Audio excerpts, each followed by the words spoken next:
ಕನಸಲಿ ತುಂಬ ಕೆಟ್ಟಿರುವೆನು ನಿನ್ನನ್ನು ಕೇಳದೆ, ರೆಕ್ಕೆಯ ನೀನೆ ಕಟ್ಟಿರಲು ಈ ಹೃದಯವು ಹಾರಿದೆ. ನನ್ನ ಕೌತುಕ ಒಂದೊಂದೇ ಹೇಳಬೇಕು, ಆಲಿಸುವಾಗ ನೋಡು ನನ್ನನ್ನೇ ಸಾಕು.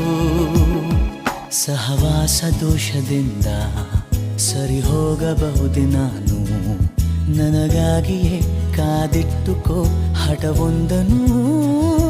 ಕೆಳಗುವ ಮುನ್ನವೇ ಪರವಶನಾದೆನು, ಅರಿಯುವ ಮುನ್ನವೇ ಪರಿಚಿತನಾಗಲಿ ಹೇಗೆ ಪ್ರಣಯಕ್ಕೂ ಮುನ್ನವೇ.